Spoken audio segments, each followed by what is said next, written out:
हम मीनू झा गोर लगै छी अपने लोकनि सबके। मैथिली गीतमाला चैनल पर में सब गोटे हार्दिक स्वागत करै छी। उपस्थित भेलहुँ हँ जे जितियामे जे एहिबेर तेल खैर चढ़त, नहाय खायवला जे विधि छै ओ कहिया करै जेबै ओ सब जानकारी अपने सबसे साझा करै छी, तऽ सुनल जाओ। आ एहिबेर महिला सब बहुत परेशान छथिन। ई 3 संझू जे व्रत भऽ गेलैए ने, ताहि लऽ के 36 घंटावला जे व्रतके बात छै, ताहि दुआरे से सब लोग परेशान छथिन जे ई एना केना भऽ रहल छै, ई किया भेलै। तऽ हम ई कहब जे ई कोनो नया गप तऽ नहि छै, बहुत बेर भेलैए। पछिलो साल लगभग 29 घंटाके व्रत भेल छलैए। ताहिसँ पहिले 21में 2021में 2022 में सेहो 3 साँझक व्रत छलैए। खैर ओहि सब पर में बात नहीं करब, ओ तऽ भऽ गेल रात गई बात गई। एखन वर्तमान में की हेतै ताहि पर में बात करब। तऽ सबटा जानकारी हमरा भेटल यऽ पंडित जी से, जे हमर सबके मिथिला के पंडित छथि हुनकासँ। तऽ मिथिलामे कहिया करे जायब ओ, और मिथिला के बाहर बहुत लोक जे छै से मंगल दिन तेल खैर चढ़बैवला विधि जे छै से करथिन। लेकिन हमरा सब जे मिथिला के हिसाब से करबै ओ सब सोमे दिन तेल खैर चढ़ेबै 23 तारीखके। तऽ आब 23 तारीखके आ 24 तारीखके, यानी कि सोम आ मंगल दुनू दिन तेल खैर चढ़बैवला नहाय खायवला जे विधि छै से एहिबेर हेतै। 23 तारीखवला जे छै सोम दिनका, हुनका सबके षष्ठीय तिथिमे तेल खैर चढ़बैवला विधि करऽ पड़तनि। एहि दुआरे जे सोम दिन रातिमे जाकऽ से सप्तमी शुरू हेतै 7:30 बजेके बाद।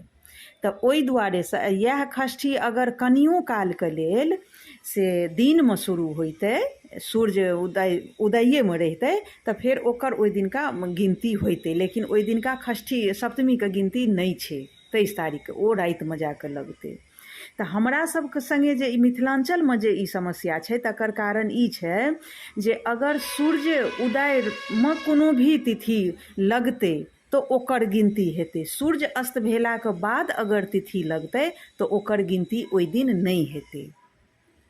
तऽ एहिबेर सएह भऽ रहलैए। 24 तारीखके अष्टमी जे शुरू भऽ रहलैए से ओ सूर्य उदय रहबे करतै तखने। यह अगर सूर्य अस्तके बाद लगितै 7 बजे अगर अष्टमी शुरू होइतै तऽ फेर ओहि मंगल दिनका अष्टमीके गिनती नहि रहितै। तहन फेर हमसब साँझ तक 6:30 पौने 7 बजे तक अंजल कऽ सकै छलहुँ हँ। किएक तऽ हमरा मोन अइ जे जाहि बेर रातिके अष्टमी तिथि 8-9 बजे लगै छलैए तऽ लोकसब नहि कहै जाइ छलखिन हँ जे 7-8 बजे तक भोजन भात कऽ लै जायब अहाँ सब, एते बजे अष्टमी शुरू भऽ जेतै। किएक तऽ ओ रातिके लगै छलै, ताहि दुआरे दिनका गिनती नहि होइ छलैए। आ लोक कहै छै जकरे दिन तकरे राति, लेकिन से नहि होइ छलैए। तऽ अहियो बेर वएह समस्या छै। तऽ हमरा सबके मिथिलामे 23 तारीखके सोम दिन तेल खैर चढ़ैवला नहाय खायवला पितराइन खायवला जे भी विधि छै ओ 23 तारीखके हेतै सोम दिन। आ हिंदी पंचांगके अनुसार, बनारसी पंचांगके अनुसार मंगलके तेल खैर चढ़तै।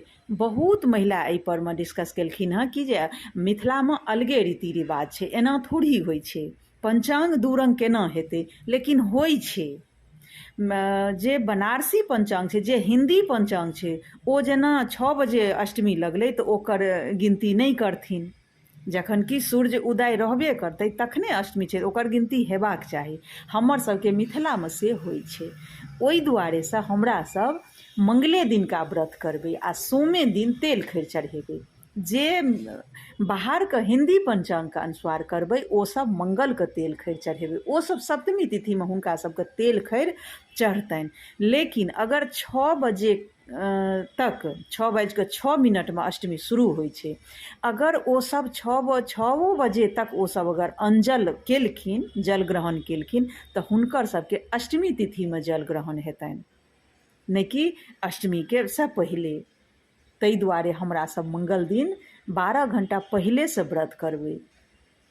किएक तऽ भोरबामे जाकऽ 5-6 बजे करबै ओठगन सरगी जकरा कहै छै, ओ सब जानकारी हम अपने सबसे साझा करैत रहब समय समय पर में। ई छलै हँ तेल खैर कहिया कोन तारीखके चढ़ेबै, 23 कि 24 से जानकारी अपने सबसे साझा केलहुँ। धन्यवाद। जय मिथिला, जय मैथिली।